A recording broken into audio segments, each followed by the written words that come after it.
Welcome back, College Baseball Show fans. We got another episode brought to you by Just Baseball Media. Got a wonderful player interview. Jordan Bach from the University of Kansas. How we doing, Jordan?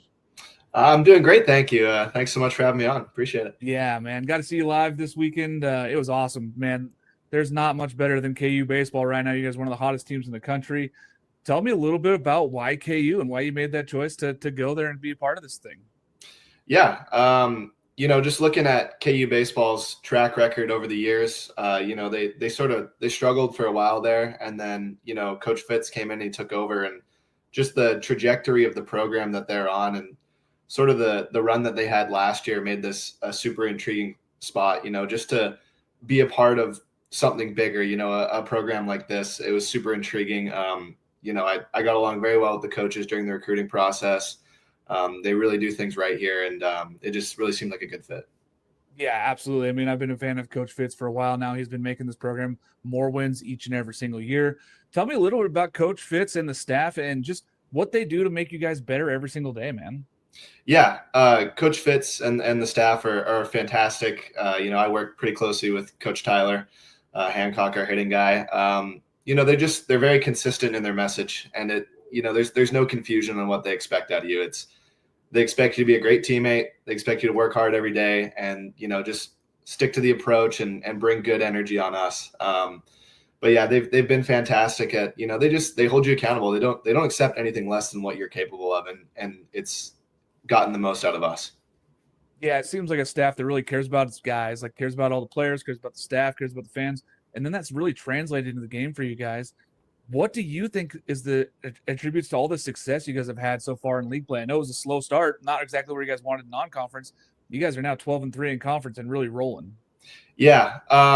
We really stuck with it. We knew who we could be as a team, and we never lost faith in, we knew we could be this good. We never lost faith in this. And we have a lot of great voices in the room. Everybody in there is a great teammate, and nobody jumped ship, we all stuck with it. And, we're obviously rolling the way that we want to be now, but it's on us to continue to do this and continue to buy in the message and continue to, go out there and compete every day. Yeah. And it seems like you guys have really bought in together. I mean, it really felt that you guys know what's expected of each other. You guys don't have a ton of position players on the roster, and it seems like everybody knows their role, knows what's expected, and just shows up every day. It's really pleasant to see that in a team. But, tell me a little bit about this fan base and what it's like to play at home. I know I was shocked. I got to take some video with the crowd and talk and do a bunch of stuff there at Hoagland and cranking the hog. Tell me a little bit about this crowd, because it was wild. Yeah, they get pretty rowdy up there. Those guys, they seem to really love Kansas baseball, which, we as the players on the field, we really appreciate that. When we can tell that they genuinely love Kansas baseball, and it makes us want to go out there and perform for them. But this isn't just a me thing. This is all of us in the locker room. We agree. We are so thankful for them and what they do for us, because they make our job easy. They bring energy for us, and we can feed off them, and then they feed off us, and it just creates this great environment for us to play in. And they've made my experience here so much fun. I love playing in front of those people. They're awesome. They're some of the best fans in college baseball. I will stand by that. I don't think anybody competes with our fans. We got the best in college baseball for sure. Oh, it's a high level. Their chirps were top notch. And I heard, I don't know if it's 100% true. I've tried to do some more research. I've heard that there's been at least one player or coach ejected in every home series so far. A lot of that has to be because of those fans, right? They got some chirps and they're getting those guys going. Oh, for sure. I mean, and they're right above the other team's dugout. So for, 3 days in a row, you just got to listen to them, and they're good too. They're very creative. But, some of the stuff I don't really hear when you're playing, but when you're in the dugout, kind of when someone else is hitting, you get to sit there and listen. Sometimes you can't help but just chuckle at some of the things they say. It'll just make you laugh. So they're awesome. We really love them. It's great. And being right above that dugout, that's got to be tough for those visiting opponents. And it's really loud. Those metal stands echo right out onto the field, and it feels like you're right on top of the ballpark there. It's really great. So those of you who have not gone to a game yet, go out to Lawrence, go check out a baseball game. They got some great stands there. Super fun to go catch a game there. Good ballpark food as well. Tell me a little bit about who you model your game after. Is there somebody that you're like, hey, I take a little bit from here? Or is it one guy you're like, man, I really want to be this guy when I grow up? Yeah. So when I was younger, I definitely really liked watching Bryce Harper play. Just a beautiful lefty swing. power, average, like all that stuff. He was definitely a guy I tried to play like. Obviously, I know I'm not Bryce Harper, but I've learned more actually. Being an older guy, that you benefit more from taking pieces of guys you actually play with. So, I've had so many great teammates over the years, too many to count, and you take bits and pieces here and there. So, like I remember, like in the fall, sometimes you talk to Brady Ballinger, and he'll give you just talk to him. You have a conversation about hitting about him. You take bits and pieces here and there. But, actually like a fun one that sometimes, I try to remind myself to play like it's not even a baseball player. Sometimes, it's no secret around my friends that I'm a massive Buffalo Bills fan. And I absolutely love watching Josh Allen play, just the way that he plays sports. Just he plays every day. It doesn't matter how hurt he is, how he's feeling that day. You get the same guy every day, and he just guts himself on the field every Sunday. So in that sense, I try to play that way. I try to give absolutely everything I have every single day. No matter what I have, I'm just going to give 100% of that. So, that's probably, the people I model my game after. I love that, man. I mean, hey, the one thing we can always control in this game is effort, and I will tell you, you gave full effort every single time I've seen you play, and I appreciate that, Jordan, because that's one of the things that a lot of people don't understand. You can give hustle, you can give effort. Those are the things you can control in the game. There's so many things you can't control. Those are the things you can put forward and control in this game. Tell me about, making that transition from Canada. Absolutely. Like you're Canadian coming down and playing in the Midwest. Is it similar? I mean, I know summer ball up there is awesome. There's some great summer league, especially the Northwoods League. Like there's some great teams up there. Tell me a little bit about that transition. Yeah. I've been down here this is my 5th year down here now. So I've sort of been accustomed to it, and, I've been in the Midwest for all these years. And so I've really grown to love the Midwest as a whole. It's very beautiful. It's a very beautiful place. The people are absolutely awesome. They're super friendly. They're super cool, which actually reminds me of home, which is, Canadians, they get the stereotype. They're super friendly.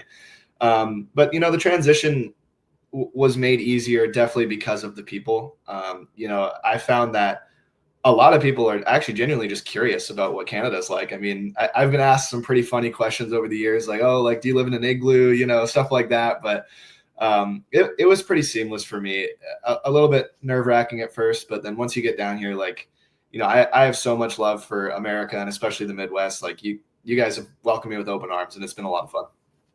I love visiting the Midwest. My family, my wife's family is from there, so I was able to take my father-in-law to the game on Friday. I know he was pumped to watch you guys get to play some baseball, and it's just so welcoming. It's just such a great atmosphere. I'm in the Pacific Northwest. A little bit different up here, little weirder up here, but way friendlier in the Midwest, much more like my style, and I like that. Jordan, who's the funniest guy on the team outside yourself? I mean, you're a funny guy. I appreciate being along with you and getting to talk to you. But tell me about who's the funniest guy on the team. Yeah, we got some characters on this team, to say the least. Some of the names that come to mind: Augusto, our catcher. Sometimes I don't even know if he realizes he's being funny. I think most of the time he does, but sometimes he'll say things that just have me just dying laughing, and I don't even think he realizes it. I think Cade Baldridge, you wouldn't expect it just watching him and looking at him, but he is one of the best storytellers I've ever met. And like, he'll have you just dying laughing with like a deadpan delivery. It's so funny.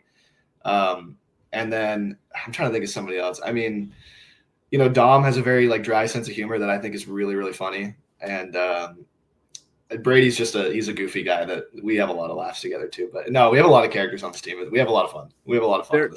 There's a lot of characters on that team, and I know over the past few years, been interviewing and talking to a lot of them. So much fun, lots of energy on that team too. Any game day rituals that might be a little different, or anything that you do every single game to kind of get you set? Typically we have like the team established ritual, and I'm sorry, I'm going to bounce back. I can't believe I didn't mention Landon Lozier. He's one of the funniest guys I've ever played with. I don't know how he slipped my mind.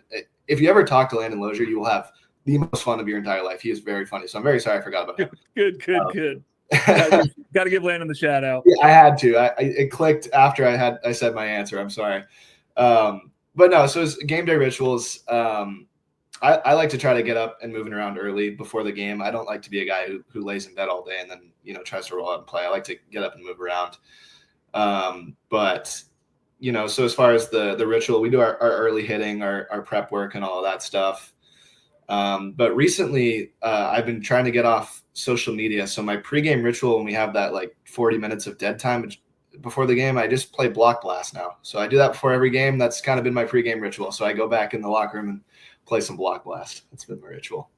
I like it. Hey, got to find something that works for you, and it's clearly working. You've been hitting, over 300 for the season. You figured this thing out. You've been having like 15 extra base hits, absolutely crushing the ball for you.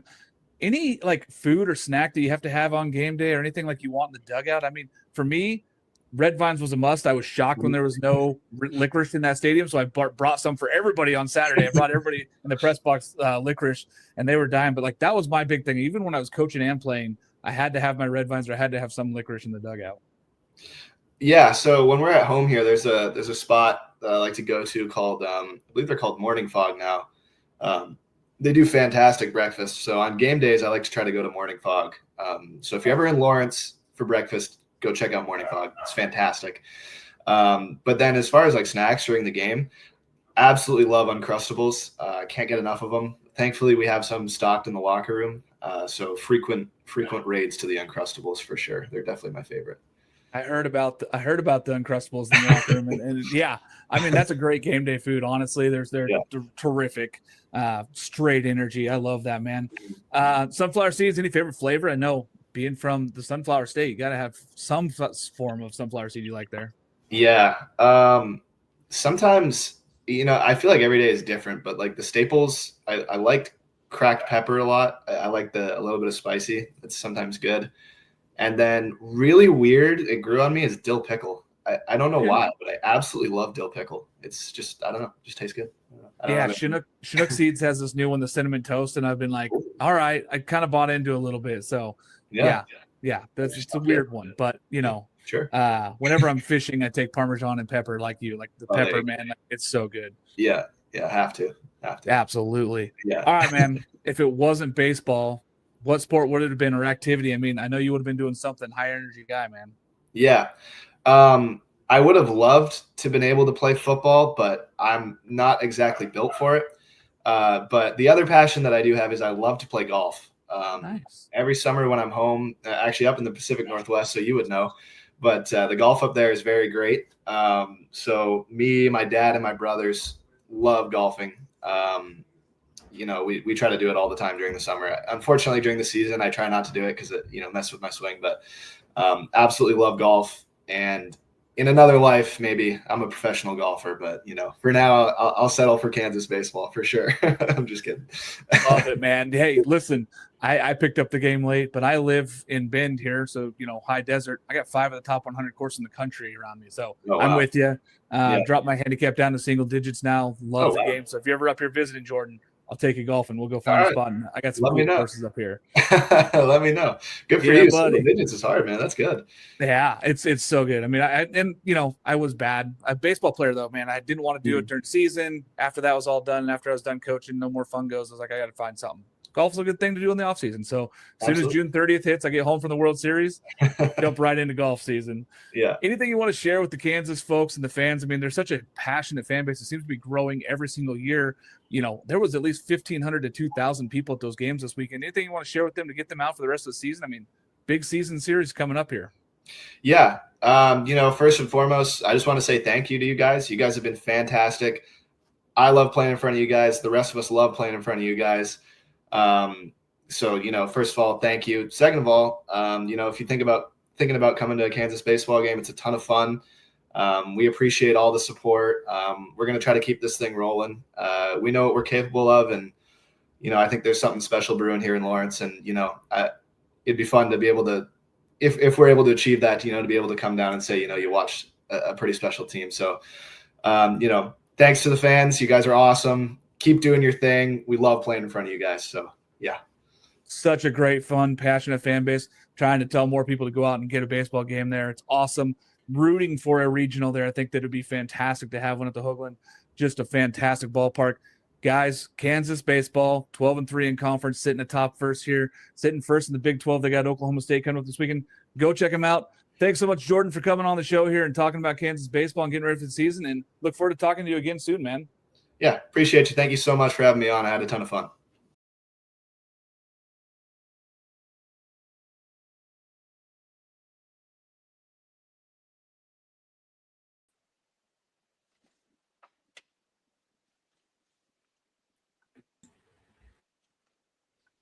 Now we're back. Now we're on there. Now we're talking baseball. Thanks, folks, for checking that out. That was Jordan Bach, the wonderful outfielder / infielder / everything for Kansas baseball. Man, he's been just a powerhouse for that team. Graduate, senior there for them. 5th year down here playing baseball. Excited to have him on the show. It was fun talking baseball. But now you get to listen to the 4 of us talk baseball as we talk weekend preview series here. We're going to talk about some of the midweek madness that's been going on again, as always. I'm Mark Garland, your host here, joined by Will Massa here. How are you doing, Will? I'm doing great. That was a hell of a line change, I got to say. That was a fantastic line change out of the interview right into this thing. I wasn't sure how that was going to go, but smooth as silk. I expect nothing less, especially if we have producer Jared behind the scenes getting us right. But Jared's just crushing. He's going to do this and then go feed the kiddos and be out. Yeah, I love it. I love it. Producer Jared is my personal goat, not going to lie. I'm doing great. I'm usually not on the preview show, but I'm excited to be here this week. I know I missed out on Monday. Coaching duties, but I'm fired up to be here to preview some series.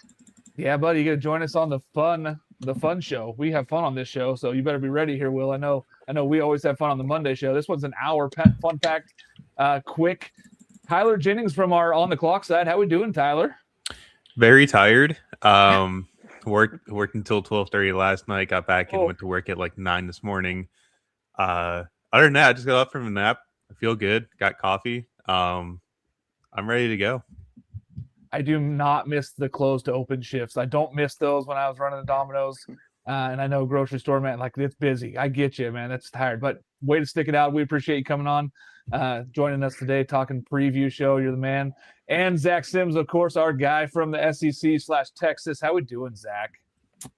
Good. Finally caught up with my sleep after this last weekend of craziness in College Station, but everything's good. Like 14 hours in the ballpark with no game going on, hanging out, waiting, just eating all the concessions. For Brutal sure. long day. We would have loved to get that third game in as we're going to talk a little bit about the upcoming series. But, man, what a weekend we had in college baseball. And then diving right into Monday, Arizona at Arizona State. Arizona beats Arizona State 5-3. Arizona's getting a little surge here late. Arizona State is trending down. Will, this is just another tough loss for Arizona as their RPI continues to tumble. Yeah, this was a huge hit to their RPI, and it was one of those teams. I know we took some heat for excluding them in the rankings this week, but it felt like they were one of those teams that we weren't sure what to do with after last weekend. Yeah. Just a rough stretch for the Sun Devils. I know they played a tough stretch. I mean, that's a big win for them, though, and you got to credit Arizona. It's crazy to say that Arizona has been feisty because they were in Omaha last season, but just with the state of how this season has gone for them, like they've kind of been feisty of late. They took one from TCU, like played them tough. Taking one from Arizona State there was a big one as well. Yeah, I mean, just a big win for them in a tough loss. Arizona State has got to find some series wins, and we'll talk about them coming up this weekend. They've really got to find some series sweeps. It can't just be wins at this point now, in this point of the season for them, and they've got to win some of these midweeks. They've played their way out of hosting.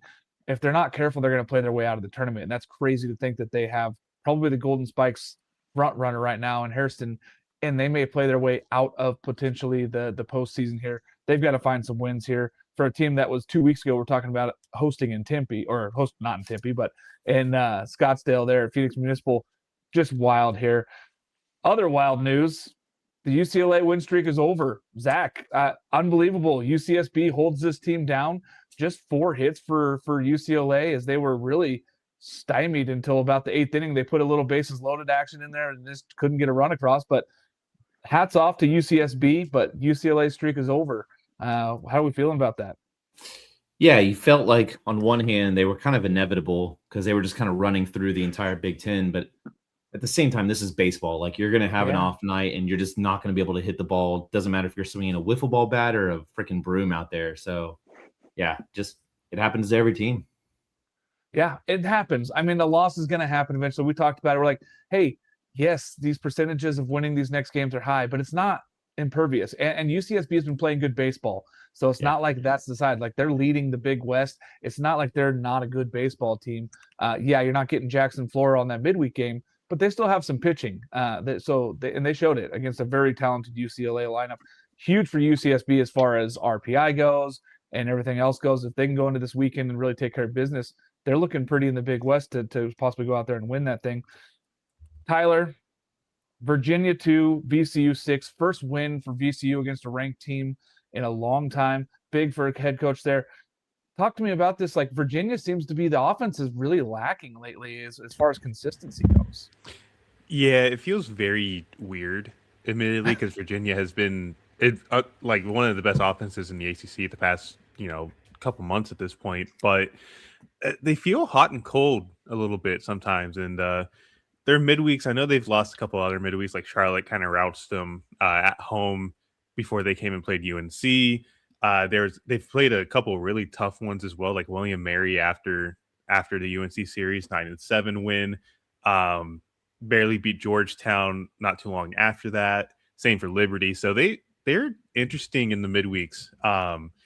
But if you're VCU, obviously shout out to Monty Taylor for putting out that piece on the same day that they upset Virginia at the Diamond. But VCU has some good pieces, man, and they're a pretty solid team to watch in the A-10. Jacob Lee is admittedly one of my favorite mid-major bats right now, just with the pure power standpoint. So excited for VCU. If you're Virginia, get ready for Clemson this weekend. As much as Clemson, 5-10 in the ACC, we'll talk about it later, but still kind of a dangerous team to watch out for if they get everything right. Yeah, we'll talk about it because this is maybe one of their last chances to kind of dive back into this thing and get ready for a tournament bid. But we'll talk about that when we get down to them. I want to talk about Coastal at Wake. Now, Coastal won the first one. This one is not the other direction. Wake wins this one 10-5 at Wake Forest.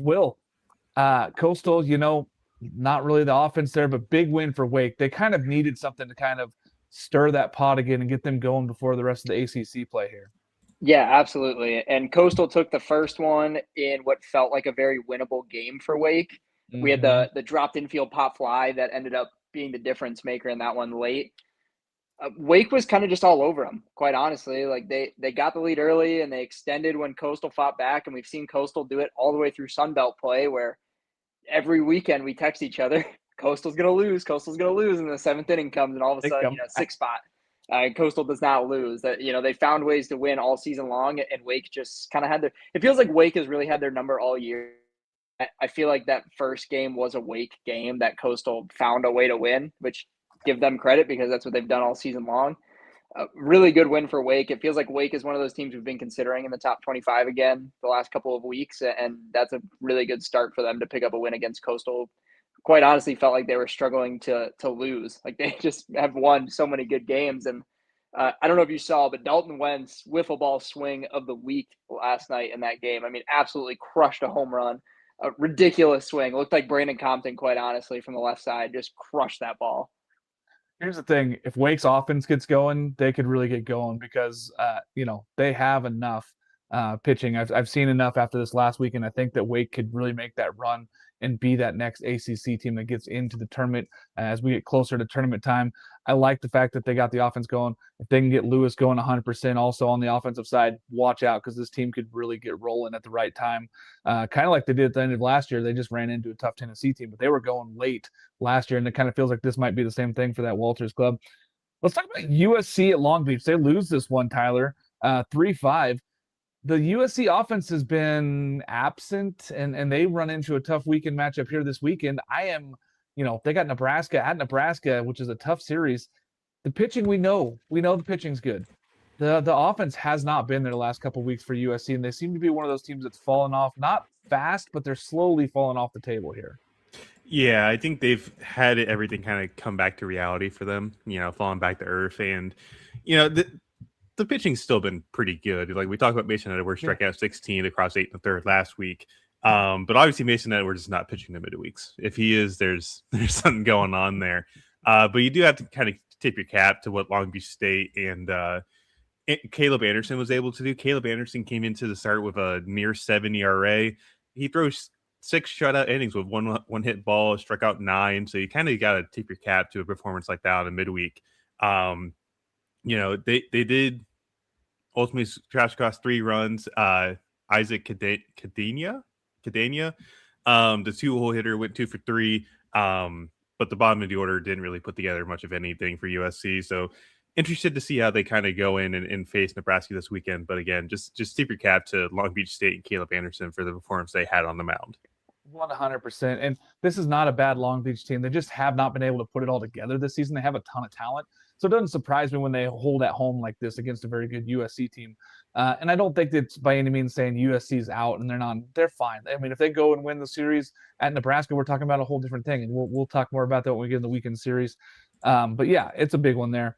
UTSA 9, Baylor 10 in extra innings here. Huge win for Baylor's. They jump all the way up to 33 in the RPI. Zach, this Baylor team's putting it together. We knew that they had offense. They're getting enough pitching right now. They could be a real dangerous combination here the rest of the Big 12 season. Yeah, I got to watch that game last night. And, you know, the thing that impressed me is they actually went down by 2 or 3 runs in extra innings, and they were able to come back. It felt like they were just a lot more resilient than UTSA. But, yeah, they're playing well. And I think this is a really big weekend for them with TCU coming to town. So they could make a statement. Yeah, it's a big one here this weekend, and really we'll talk more as we get into that one, but that's like a big battle there for the middle of that Big 12 and kind of those teams that are bubble watch right now. It's crazy to think that TCU is kind of a bubble watch team. They are right now at the 8-7, and Baylor right on them, and Baylor has a great RPI. Like, that's the kind of thing that we're looking for at this point in the season is where's that RPI level matching? Where's your talent? Are you rising? Are you falling? Baylor seems to be rising, and I know Will talked about them all offseason, so this Baylor team seems to be going at the right time. Talk to me a little bit about the Xavier and Cincinnati game. Since Cincinnati offense just gets rolling, Will, like the battle for Skyline Chili, and it's all Cincy here. Yeah, I mean, this is just kind of a beatdown. And it's funny because Cincinnati admittedly was not particularly good with runners on in this game. 4 for 13 with runners in scoring position. They still score 15 runs, 7 extra base hits. Xavier walked a ton of guys. I believe they had 7 or 8 walks in this one. And since he's a team that's been able to hit the ball around, and it's 2 big numbers, right? We talk about like that kill shot stat. They had a 6 spot in the 6th, and they had a 4 spot in the 1st, and that was really all they needed to put this thing away. Unfortunate to see Xavier kind of stumble this year after what was such a fun team last season and felt like they were snubbed out of the tournament. I kind of thought they brought enough back to make at least a push at the Big East, but 16-22 overall. Decent conference play record, but not the same team that we saw last season that was knocking on the door of 40 wins. Yeah. It feels like too many injuries on the arm side. Like they had too many injuries early on the arm side. They really haven't recovered 100% from that. And they played a really tough schedule. So kudos to them for going out and playing a brutal non-conference. I will give I got to tip the cap for them because they do that every single year. And that's what they got knocked on last year was the losses, but they played a ridiculous good non-con schedule. Yeah. And I mean, you never know what's going to happen Big East tournament time. But again, that's just, arm department, I think, is the biggest thing that they're lacking right now. But big win for Cincinnati as they head into the weekend here against UCF, and we'll talk about that series as well. NC State, Tyler, 10-3 over ECU, a surging ECU team, a team that's been playing really good baseball here as of late. But that is a big win for NC State, and they seem to be trending up. Like, yes, we know they played probably the 2 toughest series to open the ACC play. This team seems to be going the right direction. Elliott Evans got to be really happy with the squad right now. Yeah, like you sweep Notre Dame scoring 7 runs a game after you go through a stretch where, like you'd mentioned, they play Florida State and Georgia Tech on the road, but also just didn't have anything in terms of offense. They had like 13 extra base hits in 9 games or something like that. It was a ridiculous stretch. But then you come out and you put 28 runs in 2 days on Duke. Granted, you lose the Sunday game, but then you also put 10 on an ECU team that looks really good right now. And also going into Clark LeClaire and doing that, it's a very, very tough environment for those that have never been to Greenville, admittedly. They chirp the scouts, essentially. I've got my own fair share of chirps from the fans there.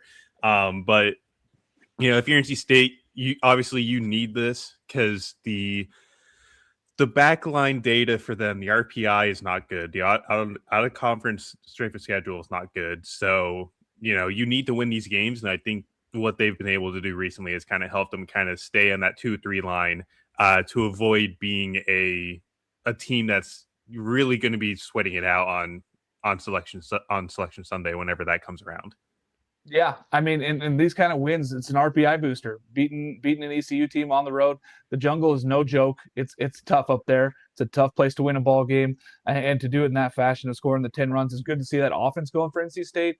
They could be one of those teams that makes this late surge and be like maybe top 4 in the ACC when it's all said and done when we get to ACC tournament time, which would be huge for their chances of getting into the tournament and possibly being fringe host. Like that's the kind of talk we're talking about with this NC State team with the talent that they have. Bethune beats Florida 13-7, and it's like the first win against a road win against a ranked team. Unbelievable, Zach. Like Florida continues just to make me shake my head every single time. I'm like, oh, they're trending up. Let's rank them high. They go and they lose a game like this where they didn't even really feel competitive in it necessarily. Yes, Bethune-Cookman's second all-time win, I think, against Florida, and just they're a roller coaster. Like every single time they're up high, you're like, okay, like who's gonna drop them to the trap door? I mean, it's the ultimate game of just what are you gonna get on a given day? And they lose to Bethune. I fully expect them to go out and who they're playing Auburn this weekend. Like they'll probably sweep them just because that's who they are. Like they're absolutely out there. I just don't get it. It's so hard to guess. I mean, we know that the offense doesn't necessarily catch fire as much right now for Florida, but the pitching is usually better than what it was. And again, coming off that series against Georgia, maybe the guys were tired or maybe they were hyped up and a lot of arms got used in that series. So you never really know. But this is another one of those midweeks that just makes you go, what? I mean, we just put you up high again. Like you just took a huge series and then you go drop the midweek in this kind of fashion. And, it's not like it was a 2-1 ball game. They got out-dueled in the like this. They got out-hit by a Bethune-Cookman who, no offense to Bethune-Cookman, but that's not an SEC lineup. That's not a lineup that should be putting up 13 on SEC pitching. And they definitely took care of business and did that. Speaking of a lineup, Jacksonville goes down and beats UCF. UCF just a tough couple game stretch here. Like that's a tough. They get swept by Kansas and they go and lose their midweek at home. Will, this UCF team is really struggling to find extra base hits lately. Yeah, it's a small skid, but I think it's a big skid for them. I mean, they got kind of punished in the rankings for last weekend getting swept against Kansas. For me, it's more so been the late inning bullpen that's been the issue. And we saw it against Kansas. We saw it last night in extra innings against Jacksonville. And credit to Jacksonville because they had 2 different shots to put this thing away. They were 1 strike away in the 10th. UCF was able to scrape one across and then they ended it in the 11th. But for me, it's really been the back end of the bullpen. For how good this pitching has been in the early part of the season, we saw it against a West Virginia team that is really, really good that I'm really high on. It's just that back end of the bullpen for me. I think they're scoring a lot of runs. Like they still, the extra base hits thing is true, but I'm more concerned with that pitching, especially late in games. It feels like they just haven't been able to put teams away when they've had opportunities. Yeah, the last games have been really tough, especially with no Braden Smith. And the news is he's going to be out the rest of the season after he's going to have surgery. Tough loss for them, losing the Friday night guy for them, and just a good glue guy. Now they have the pitching to get back to it. Sauser's going to come out. I think he might end up being the Friday night guy now as he's back healthy.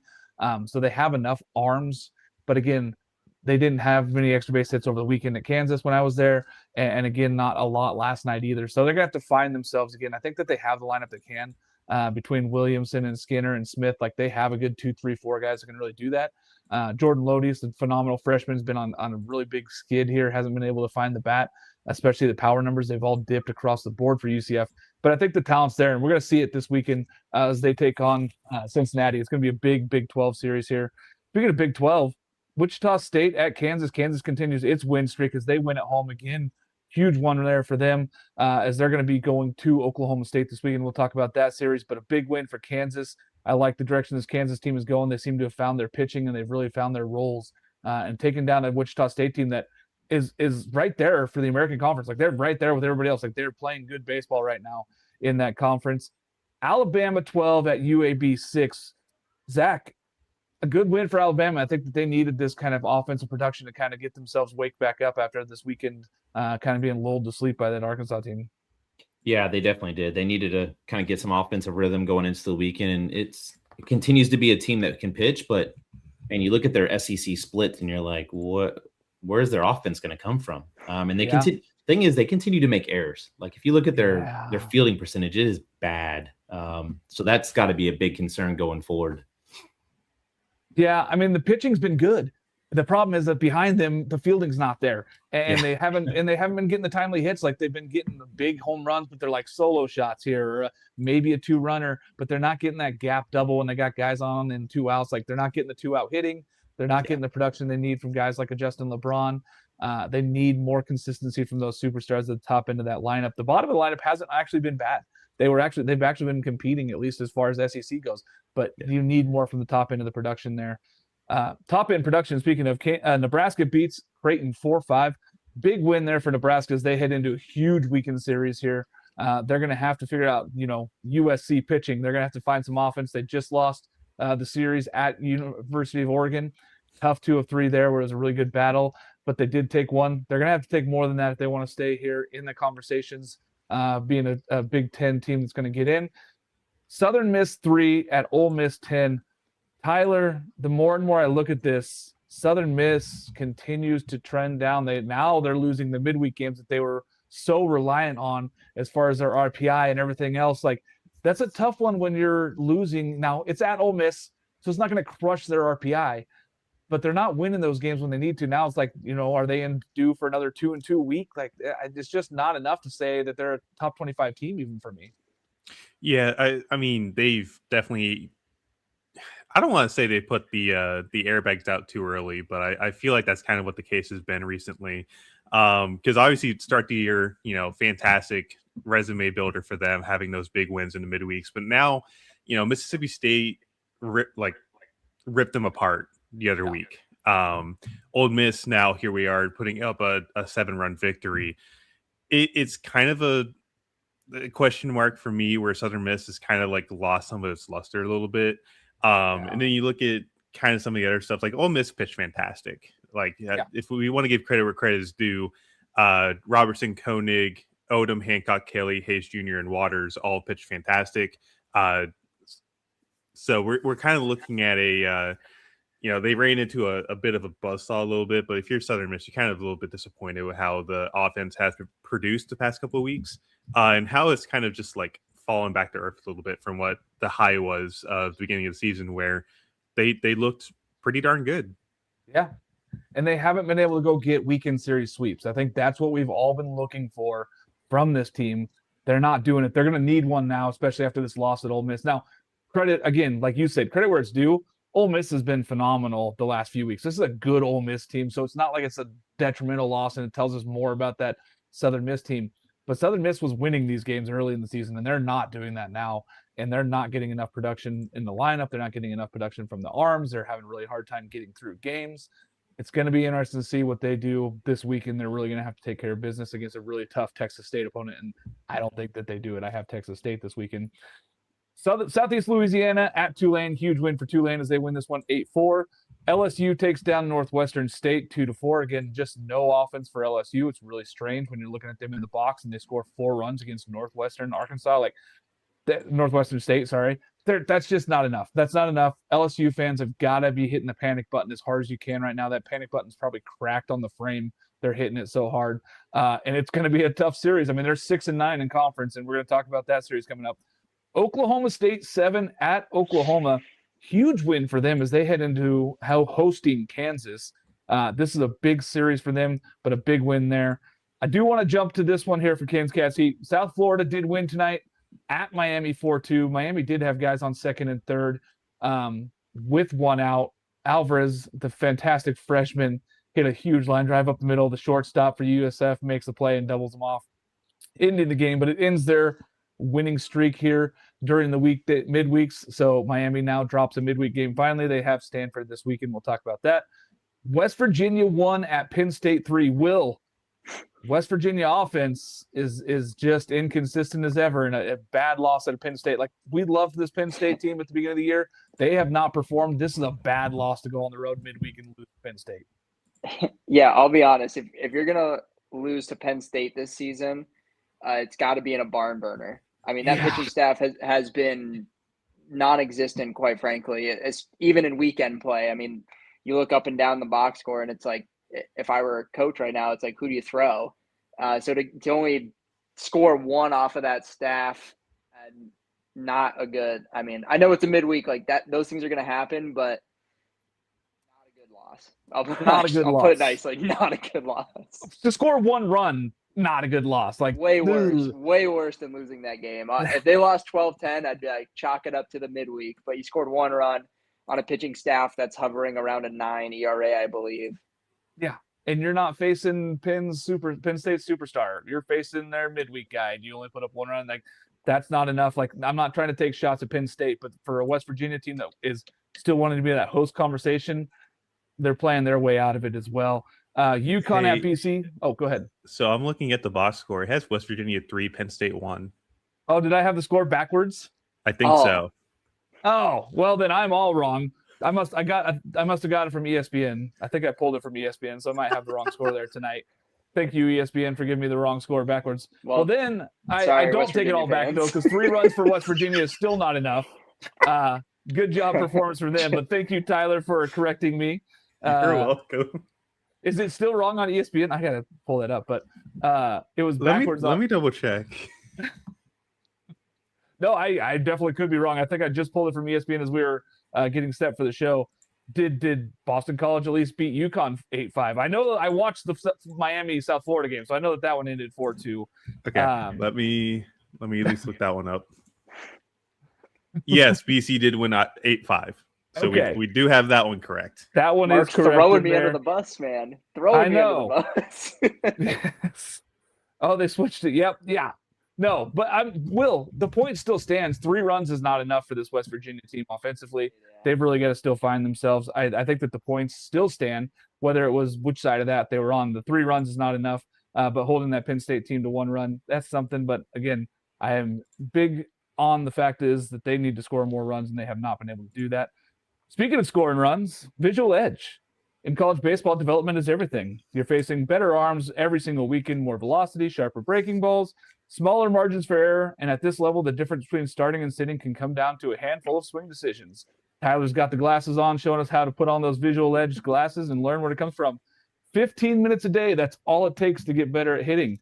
15 minutes a day, you can do it from your dorm room, you can do it from an apartment, you can do it from summer ball housing. All you need is a laptop or a tablet. Anything bigger than a phone works. Processing speed matters. That's why people in the MLB, like Aaron Judge, Nico Horner, Tommy Edman, and Key Brian Hayes, they all use this because they know seeing the ball earlier changes everything. Right now, our listeners can use code CBSHOW to get first month free 3D glasses, free shipping, cancel anytime. Go to visualedge.com/sign up and use code CBSHOW. That's visual with a Z. 15 minutes a day, train your eyes, train your brain, earn your edge. Apparently, I need those so I can look at box scores correctly and get the correct scores and not set Will up for failure there. Sorry, Will. I didn't mean to do that to you. I don't know how I got that one backwards, but I did. Let's talk about the upcoming series. We have a bunch starting here on Thursday. And Will, I'll let you start here with Arizona State and BYU. This is like must sweep scenario almost for Arizona State at this point, right? Like, this is a big one here. At BYU is not easy. Miller Park is tough to play in. 7,000 feet of elevation, and it can get a little cold, but Arizona State needs the bats to get going. Yeah, 100%. And to BYU's credit, I mean, they're really making me eat the trash this year because I picked them last in conference, like really thought that they just didn't do enough. Or second to last, actually. I think I picked Utah last, who's also been much better this year, admittedly. This is not an easy series. I mean, again, the elevation, I think the ball is just going to be flying all over the yard all weekend. Arizona State is going to score a ton of runs, but BYU's been hot. I mean, they had the series loss at Baylor, but coming off a sweep against a feisty Houston team, admittedly not as good as I thought they were going to be preseason, but a couple of solid series wins for them. They beat Oklahoma State in the series. They're hovering right around 500 in conference play. And yeah, if you're Arizona State, not only do you have to get a win, it kind of feels like you need a sweep here to put your name back in the contention ring for the Big 12 champion, because we saw last year this conference ended in a tiebreak for first place. So they don't have the tiebreak against Kansas. They have it against West Virginia. So they got to start racking up sweeps. You got to get back to the record that Kansas has. Yeah, they got to figure out, and this is a big one, they have to sweep this weekend. Like, that's what it comes out to. If Arizona State wants any chance of hosting, it's a must sweep this weekend. Otherwise, they've kind of played their way out of that, and then they're just looking for a 2 seed to stay up in that that realm there, and they're better than a 2 seed. Honestly, like this is, I mean, yeah, it might be a 2 seed right now. This is a very good team, especially with Cole Carlin going on Friday nights. This team should be better than where they're at right now, and the offensive weapons that they have. I mean, it's crazy to me that they have not done as well. They just haven't performed on weekends. They need to perform for all 3 games, and that's what we're gonna have to see this weekend. Georgia at Arkansas. Zach, this is a massive series now, especially after Arkansas swept last weekend and kind of puts themselves back in that conversation at 8-7. Georgia, 1.5 up in the SEC. They got to find themselves again as they go on the road here at Arkansas. It's not easy to win at Baum Walker. Yeah, I mean, I think Dave Van Horn talked about how Georgia just didn't have any, home run power this past weekend, and he's like, "What happens if that happens again?" Right? Like, but at the same time, as good as Arkansas played this past weekend, I still have quite a bit of money on the Georgia team, like bouncing back and winning a series. I still don't trust Arkansas's lineup over a 3-game series, and then, their pitching has looked better since they moved Gackle out of the rotation, but there's still some questions there. So this is one of those series I think could go either way, but I think Georgia has enough firepower to overwhelm them at the end of the day. Yeah, I think this is kind of I'm leaning Georgia hard on this one. I think that they go in there and they get themselves right again. I think the offense comes alive. I think, yes, Dietz is amazing, and he's been really good for Arkansas, and he's going to continue to be really good, and he's tough on lefties, especially. Like, he's going to be tough against that lineup. Now, the other 2 starters for Arkansas, I think, are going to be hit around a little bit by this Georgia lineup. I think this Georgia lineup just stumbled last weekend against arguably the best weekend rotation in the SEC. I mean, you could say Texas or Florida. I'd be fine with either one with how many good pitchers. I mean, what you get in King and Peterson is really good for Florida. But I could say Texas as well. Either one of them I'd be fine with. But they faced that, and they lost over the weekend, which I understand. Clemson at Virginia, Tyler. This is massive for both of these teams. Clemson needs it to get back in the running here. Virginia needs it to get their footing and say, hey, we are a top 4 team in the ACC. Yeah, and like Virginia, again, we talked about that earlier. The offense is still, as much as they did go quiet against VCU, they are cranking in ACC play. They're averaging roughly 9 runs a game. And this Clemson pitching staff's not been great in ACC play. I think their ERA as a staff is in conference play itself is somewhere around 7 to 8, maybe a tick lower than that. So if you're Clemson, you obviously got to look at this and go, hey, we need this series to kind of get us out of the basement of the ACC, because I believe they're second to last, only in front of Cal. But you look at it, Virginia's going to put Sikowski back in the rotation this week. And then obviously KJ is going against Michael Sharman on Friday. I would imagine Stammel against maybe even LeGuernick or something like that against Saturday, but they're both listed as TBA. They're going to get a lot of work in with TBA this week, by the way. Just going to put that out there. But, at the end of the day, Virginia, this is their chance to kind of bounce back from a tough midweek loss. If you're Clemson, you look at this and you have this circled on your calendar as like, this is one of the premier programs in the ACC right now. You come in, you win the series. It's huge for Clemson. It gives them momentum going into the latter half of the season, and see if you can try and right the ship that has kind of been sinking a little bit for Clemson recently. So I'm interested to see how this plays out. But I do think Virginia does have obviously home field advantage, and being able to keep KJ fresh and keep him going on Fridays is going to be, I think, big for them. Yeah, and this is do or die time for Clemson. Honestly, at 5-10 right now, they can't afford very many more losses. I mean, maximum they could afford is maybe 4 more SEC or ACC losses. So they got to figure out a way to go in here and win this weekend series. If they get swept at Virginia, then it's pretty much all over for Clemson's chances unless they win the ACC postseason tournament here this year. Auburn at Florida, another team we talked about earlier here, Zach. Auburn's been on fire. Florida's been playing good baseball. They get Brennan Lawson back. He's going to be back playing shortstop this weekend for them. This is one of the best series on and it starts on a Thursday. So we get Thursday baseball with this. Yeah. Talk to me a little bit about this one. I mean, I know Auburn's been going a little bit, and they're starting to get healthy. Rembert's going, getting Eddie Madrigal back in that lineup now. He's already started off hitting doubles and gaps for this team. This is a tough one. I have a really hard time picking between these two. Yeah, this one feels like it's a coin flip. It's who shows up better that day. Are you going to get the same level of Peterson this week as you did this past weekend? That's hard to say, right? They have a fewer day of rest. So I kind of lean Auburn just because I think they're the more balanced team. They got Guevara going. They, obviously talk about Rembert and they got Madrigal, but they're on the road, and on the road it is hard to win. So yeah, this is one of those series that I might flip a coin to choose, but I'm leaning Auburn just because I think they're a little more well-rounded. They feel more consistent at this point in the season, whereas Florida feels really volatile, where you could get a really good Florida team, that offense that goes.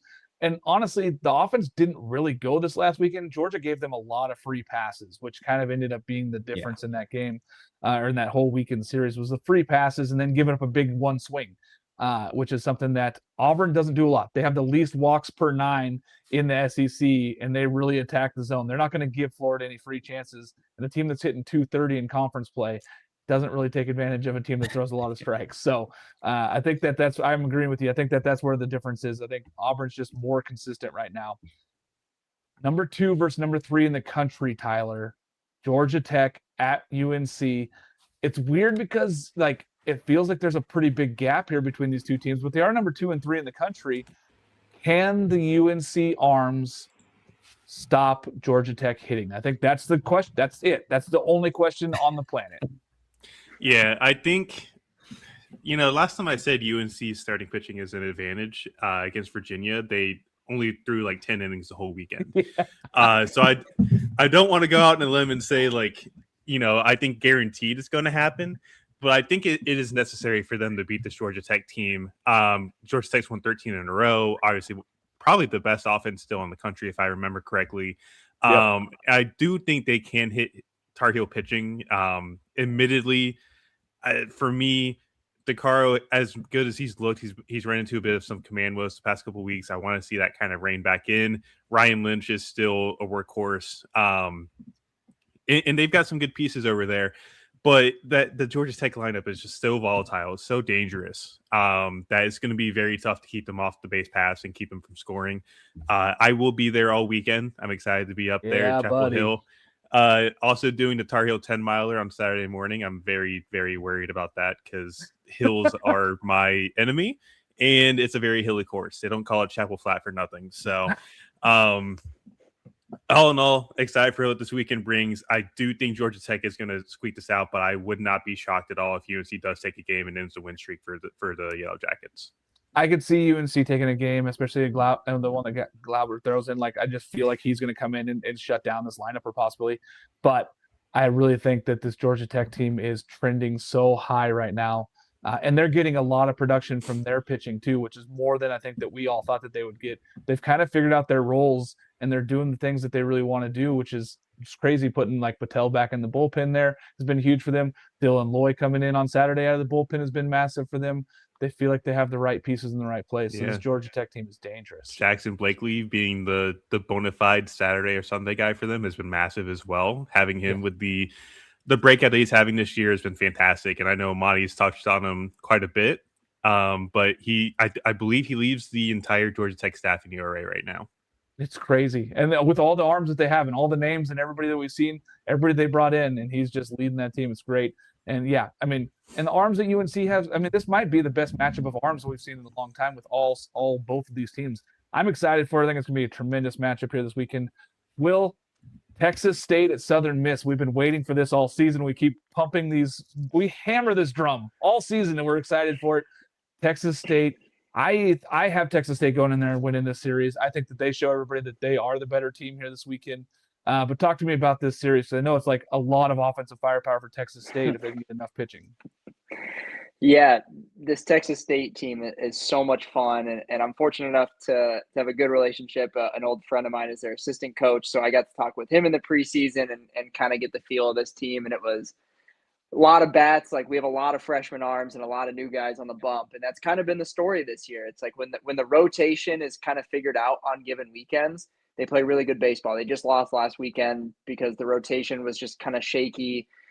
Tovar didn't give his best outing, who's kind of been their most consistent arm over the last couple of years. And Southern Miss, like you said, they haven't been able to sweep that series. They haven't been able to really put teams away. And Texas State right now has a 1-game lead in the Sun Belt standing. So right now, Texas State is in second, Southern Miss is in third. This is a huge series for both teams.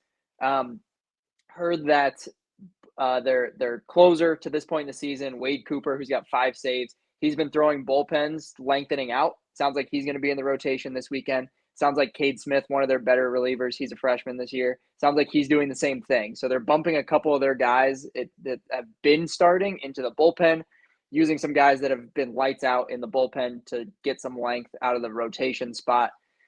This is going to be a really fun series, man. This offense is unbelievable. Rashawn Galloway, super happy to see him rolling again. He's a guy that was hurt all of last year. He got hurt opening series of 2025, and he's got over a 1 OPS. He's the best hitter on that team. I mean, right now, I think he's the front runner for Sun Belt Player of the Year. I mean, he really is. Yeah. The kid is absolutely mashing. He's got 18 doubles, 6 bombs.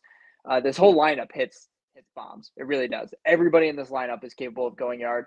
I believe 7 of 9 qualified hitters have 6 or more home runs. So this team just crushes baseballs. Southern Miss, though, is pitching heavy, right? Like I think the knock on Southern Miss right now is they haven't been able to score the way that you would think they would be. A lot of it has been the Kyle Morrison show. But Sundstrom's been really good for them. Colby Allen has had some shaky appearances, but body of work has been really strong. This is going to be a really fun series, right? It's like power pitching on power hitting. Who's going to come out on top? And I'm taking the Bobcats here. I think that it is. I mean, the only thing that stops me in my tracks is that Grayson Harris has still been really good for Southern Miss. Like, I still think that he's still really good, and he can stop the lineup at any time. But if he struggles, there's not enough bullpen pieces for me when I look at Southern Miss to think that they can stop this lineup of Texas State. So I did take Texas State this weekend. Zach, Alabama and Texas, both teams had really bad weekends last weekend. Now, Texas was against Texas A&M at A&M. Alabama was at home, losing that one. This is a big one for both of these squads here. Texas needs it to get right, and they're at home here. Alabama has to figure things out offensively, which is not fun to get against this Texas rotation.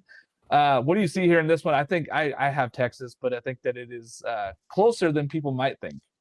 Yeah, I think this is an interesting one, right? Like, Volantis is going to go Friday because he didn't get to pitch on Sunday. So, the talk at the early part of the season was, at what point do you move Volantis to be the Friday night guy? Well, just so happens that they don't get to play a Sunday, and it's like, well, we naturally are going to throw him out there. So have fun. What was interesting, though, is I thought they'd put Ruger on Sunday, but they're going to put Ruger on Saturday. The only problem with that this weekend is Saturday looks like it might get rained out. So are they going to play a doubleheader on Sunday? What does that look like? And so weather is going to be an issue, but I keep going back to the defense. I think, is it 54 errors already this season? LeBron has 13 of them. 13. I mean, it's plaintively bad that the defense they're playing right now. And as good as Faye has been, as good as Adams has been, and Upchurch has walk and command issues, but he's got some plus stuff. It just feels like Texas probably has a more well-rounded team that is going to be playing at home, and they're going to want to prove something on the weekend. So. Yeah, I think that it's Texas this weekend. I think that they get a bounce back. I think they get right. And I think Alabama's going to have to find themselves again. Now, it's not fun to face that lineup, and you're facing probably the best arm in the SEC maybe with Volantis. Like, he's been that good. You could put him up there with the Aiden Kings of the world. Like, I'm fine with that conversation. Yeah, it's going to be a fun matchup there, though, between those two. Tyler, Kansas at Oklahoma State is sneaky good baseball, especially Big 12 baseball here, where Oklahoma State is trying to find its way back into the Big 12 standings. And Kansas now sits atop the conference at 12-3. This would be a massive road series for Kansas, and Oklahoma State kind of needs this thing to get going. Otherwise, it's tough. But they play in a bandbox. This could go towards that offense of Oklahoma State. Yeah, let's say I know for a fact Oklahoma State is something like 14-4 or 15-3 at home this year because of the fact that place plays like a trampoline, which I can't sit here and make fun of that because ACC has plenty of trampolines, and they will be playing in Charlotte this year, which is probably the biggest trampoline of them all. However, you look at it like Colin Ritchie, I think, has been underappreciated on a national scale. He's the leader on that team with 20 home runs. He's been an absolute force in that lineup this year. And there's some good pieces to go around that as well. But obviously, kind of look at it, they're coming off that series loss at BYU. Looking before that, they did take 2 or 3 from Baylor. And then obviously ended up losing 2 or 3 to UCF. So they do need to kind of figure things out here. If you're Kansas, you definitely have a solid chance, especially with the way the offense has been playing recently as well. So I think there's going to be more of a marathon with the occasional pitching looks good. I think this is definitely going to be a weekend where the offensive haven is going to be turned into like actual heaven for bats. It's going to be a very high scoring affair in Stillwater this weekend, in my opinion. Yeah, I think that it's going to be some high scoring games. I don't really think either side sweeps this one. I think that it's better baseball. I think that Kansas does go in there and takes 2 or 3. They're just playing really good baseball right now. They're at a really good high right now. But Oklahoma State needs it, and it wouldn't surprise me if they took the series just because of where they're at in the conference right now and needing to have a chance of getting into the tournament. They need to start winning some of these weekend series. USC at Nebraska, Will. This is very, very, very important. USC has the pitching. Can they get the offense going? And Nebraska on the flip side, can they get enough pitching? Whereas, Jassa was not good for them this last week, and he's got to be better against this USC lineup. This is a very intriguing matchup for me between the second and third teams in the Big Ten right now. Yeah, I'm a sucker for West Coast pitching. I'm 100% going to take USC here. I'm really curious to see how Nebraska lines up pitching because Tyhorn threw in that midweek against Creighton. Yeah.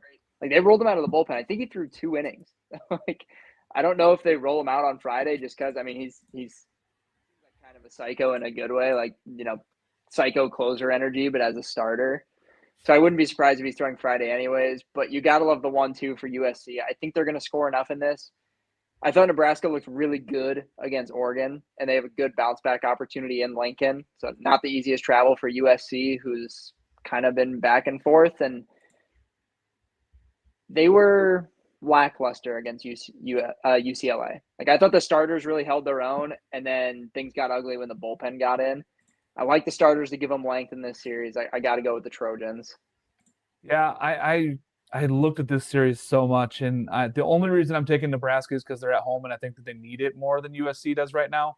Because I think if Nebraska drops another series to a top 4 team in Big Ten, then they're all of a sudden they're looking back going, we lost some opportunities when we didn't take more from Oregon, and if they don't take some from USC here, they put themselves in a tough position, at least to be, historically it's been hard for 4 teams from the Big Ten to get into the tournament, and we all are talking that 4 teams should be in this year. But Nebraska could play their way out of it, especially with how well Purdue is playing baseball right now. And they're actually sitting at 4th place right now in 12-6 in the conference. So I think that Nebraska's got to show something for me here this weekend. If either team sweeps here, it says a lot about the other team, unfortunately. I think that it puts them in a tough spot. Even USC, who's been ranked for most of the season, would start looking at their overall and being like, okay, if we go 0-4 this week, that's not a good week for us, especially on the road here. So I'm excited for this one. Texas A&M and LSU. Maybe the hottest team in the country right now, Zach, in Texas A&M. That lineup is on fire. They're getting enough pitching. They're playing at the box, which doesn't even seem to phase teams right now against LSU. LSU needs this at 6-9, but I don't think that they can go out and I don't see them sweeping any world that they sweep. But they need to at least get 2 out of 3, I think, this weekend. And I don't know if they can do it against this lineup of Texas A&M, especially in that ballpark.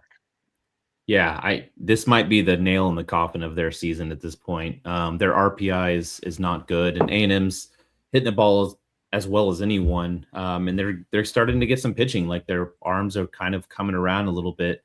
There's still no depth in that bullpen. So if they have, if their starter falters, they're screwed. It sounds like Cooper Moore is still going to be out this week. Although, you hear Jay Johnson and he's like, well, he's throwing at 100%, but we're not going to bring him in. So, hard to kind of tell what you're going to get from there. But yeah, I think the bigger issue is that the box hasn't played like the box. Like no one is scared to go in there this season at all. And people keep saying, oh, we're going to defend the box. And it's like, well, great, but your pitching is terrible and A&M is going to take advantage of all of it. So what are you going to do?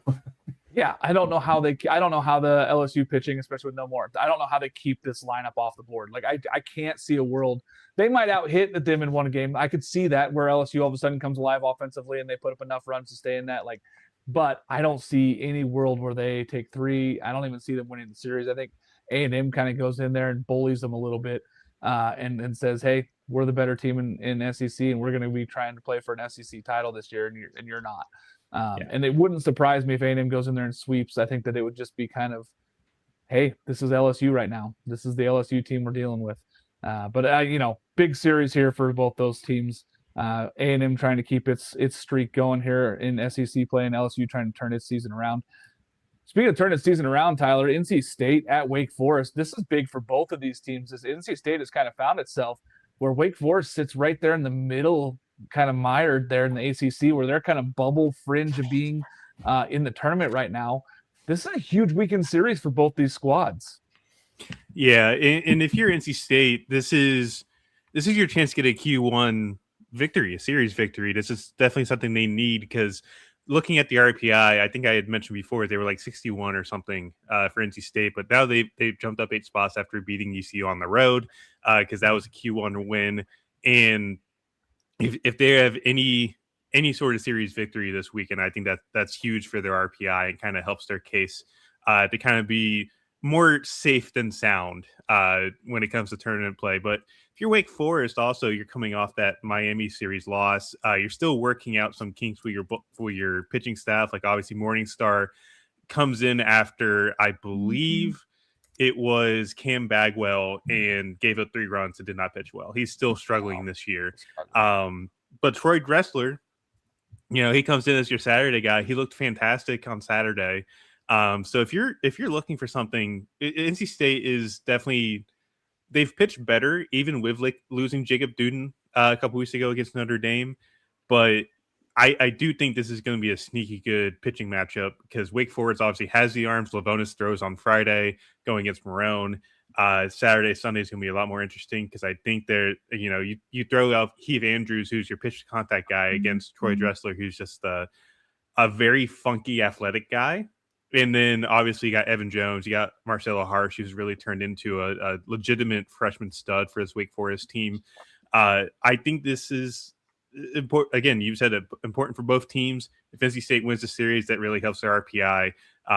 If you're Wake Forest, though, you win this series, it's a Q1 home victory as well. So either which way, I think this is important for both teams. And honestly, I think it is a sneaky good series in the ACC. Yeah, I mean, I think it's a great series for both these, and the Friday night matchup between Lavonis, I'm excited for that Friday night matchup. I think that we're talking about some real Friday night aces here in the ACC, and I can't wait for that one there. I think it's going to be super, super important, and I'm looking forward to it.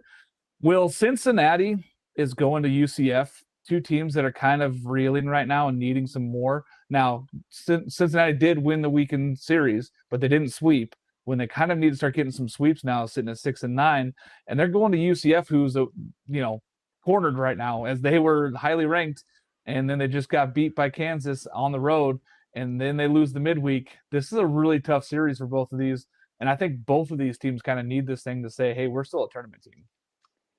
Yeah, it seems like every Big 12 series this weekend has really large implications. There's another one a little bit further down the list that I think has even more implications, but this is a weird one. This is actually a really tough one for me to pick, because I really want to buy the UCF bounce back. And quite honestly, I feel like that's the more likely scenario. But this is just giving me some weird vibes for this. I really like Bishop Ball to go down there and take this series. I really do. And I don't really have a good justification for it, because UCF has been the better team all season. They've beaten teams like West Virginia in the series. And Arizona State, like they kind of rolled through the top of the Big 12 at the beginning of conference play. I know last weekend was, a wrinkle in the fold, but man, I've got a weird feeling about this, and I think Cincinnati is going to find a way to take 2 here. I think Cincinnati goes in there and wins. I think Bishop Ball has to come to life here. They have to get some big wins here. This would be a big series for them. And UCF is kind of reeling a little bit with Braden Smith and the news, and then not being able to hit the ball, not being a lot of extra base hits right now. They kind of have lost a little bit of their identity. Now, they could find it at home and be really good. I mean, they're good in Orlando. They're really good at home. Whereas Cincinnati needs to go find some wins. So this is a big one. I think all the Big 12 series, like you said, are just very, very important.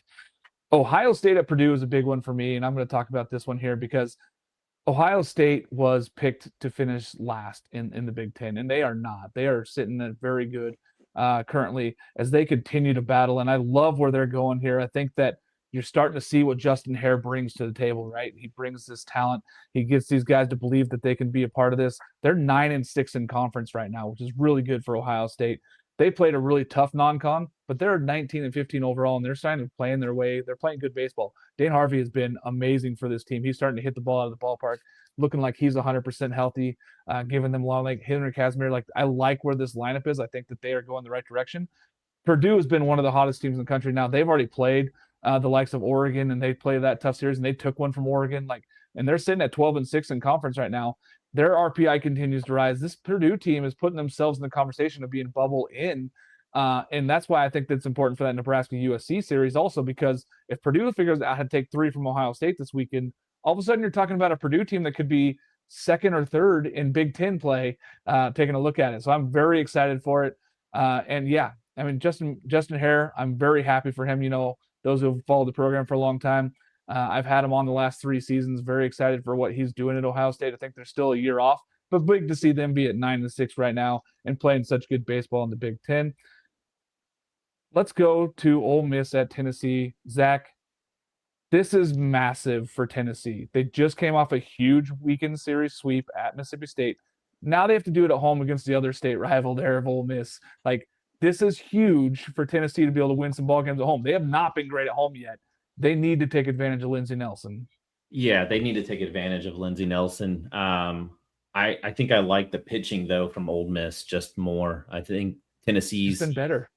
They, yes, they got the sweep over LSU. They got the win over Florida, but when they faced good pitching, and I don't think Florida had a very good weekend, they've struggled. Now they are playing at that mini ballpark, so we'll see what happens. But Becetta's been, killing the ball, and they've started trending a little bit upward from Ole Miss's side on the offense. So they're getting healthy, which is, I think, the big thing for them. So I do like Ole Miss, but this is a series to watch. I mean, if Tennessee can win this one, their RPI's top 30. All of a sudden, they start inching their way back into, hey, we can make a big run at this.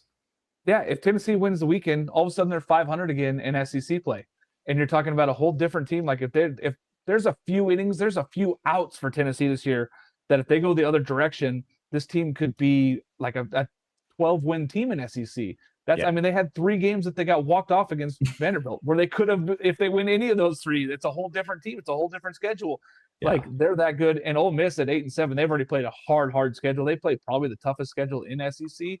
This is a tough one here on the road. But I think I like Ole Miss. Like you said, I like the pitching there. It's a big one. Tyler, I want to go to you for this ACC series because it is kind of very important for Boston College. Duke at Boston College. Now, Duke's been playing very good baseball. They've been getting enough pitching. They've been getting enough hitting. They're tough. Mascara's got this team going the right direction. But BC Bird Ball could make a statement. If they sweep this weekend, all of a sudden you're saying they're basically a top 4 ACC team for the rest of the season. They put themselves in that host conversation. This is a massive weekend. I don't think we see the same start that we just saw from AJ Calaruso, where he struggled. I think he comes out and dominates this Duke lineup. Yeah, and like you mentioned, Duke playing well. Yeah, they did scratch back, and they took the Sunday game against NC State. They beat Louisville the week prior. They're 8-10 ACC play, which you wouldn't really expect that with the talent they have on that roster. It's admittedly not that deep, but Muscara has done a very good job of taking talent out of those guys and turning them into a pretty feisty program. The RPI and everything's not great, but if you're Duke, you definitely take pride in the fact that you're not the strongest team, but you're performing rather well in ACC play, which is good. But if you're BC, you look at this as your chance to definitely sweep. They're 14-2 at home, and like you had mentioned, if they go out and they sweep the series, this definitely helps them solidify their case to be a potential host in tournament play. I would love to see a regional up there in Boston College. Admittedly, they should have gotten one a couple years ago when Gambino was up there. So I'm excited to see what they can do. BC Birdball is taking the world by storm, but I do believe BC is going to take this one. But again, just watch Duke. They are going to be feisty, and they will perform well against this team, I feel like. Yeah, I mean, this Birdball team could be a 30-win team here after this weekend if they were to sweep this Duke team and put themselves in that conversation at 14-7. We'd be having a whole different conversations about this Boston College team. They would be in the tournament no matter what at that point, I feel, and they would be in that conversation for hosting. And I really am high on this Boston College team. They have a lot of talent. AJ Calaruso is a Friday night ace as it gets, and he's been really good for them now. He wasn't great last week, but I think that he takes a big jump back. Last one I want to talk about in depth here, Will, I want you to talk about this one, is TCU at Baylor. This is huge for everything. You could put everything on this one and say it's big for conference play. It's big for getting into the tournament. It's big for everything, as both these teams sit at 8-7 in conference, and they're both, TCU 22-14, Baylor 21-15. They're both in the mid 30s there in RPI and 30s to 40s. This is huge. This is as big as it gets in Big 12. Yeah, TCU is coming off of a very rough weekend, to say the least. Yeah. This is nail in the coffin weekend, quite frankly, I think, if you want my opinion. And I know Oklahoma State got in with a 500 overall record last year, so maybe I'm overstepping. But to me, if TCU drops this series, like, that might be all she wrote. I know they're kind of hanging the hat on that weekend one. The weekend one, the Amegy Bank Classic down in Arlington, like, that was a huge weekend for them. I think that's going to end up going a long way, but this is a different team than what we saw that weekend. It really, really is. It's awesome to see Cole Kramer and Jack Bell doing what they're doing, because they weren't necessarily the guys that we talked at the front of line. It was more like, these are the supporting role guys, and that's huge for them. They've actually been carrying the boats, quite frankly. And what also impressive is Sawyer Stroh-Snyder having above a 1. OPS with like a 280 batting average. The kid is still slugging a ridiculous amount. He's still getting on base. So, but it just feels like there isn't a ton to be excited around that pitching staff right now. Like, Brassfield hasn't really had it. He's shown flashes. Absolutely. The stuff is nasty when it's there. I think you have to be more excited about what they've had in the bullpen rather than in the rotation. Zach James has kind of made that transition into the rotation at times. Like, he's been really solid for them. And Lance Davis is also another guy that's like shown flashes at times, but also really gotten roughed up because the strikeout stuff isn't there. Yeah. Baylor's been really good. Like, Baylor's been really, really feisty, and it really, really hurts me to say it, but I like the Bears to take this one. Like, I really do think it's put up or shut up time for TCU. It really is. And for Baylor, it's like they're playing with house money, because in my opinion, they were a team that I picked as a dark horse to watch out this season. I didn't really necessarily think of them as a tournament team, but like, hey, this team at the right time could get real frisky and make the Big 12 interesting. And I think that's exactly what they're going to do this weekend. They're tough at home, 14-5 at home, whereas TCU on the road is 5-7. Like, this is not a good road team in TCU. A really good Baylor team at home in Waco, and the offense is rolling for Baylor as it appears. So I think this is a big one here. This series is going to tell us a lot about all these teams.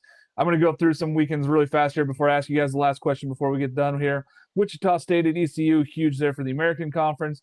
Mississippi State at South Carolina, they have to find wins. This has to be a get-right series for them. They need to go take 3. If they take 2, it's okay, but they need 3, I think. Like, 3 feels a lot better here. They got to go find a weekend series sweep after losing 6 straight games in SEC play.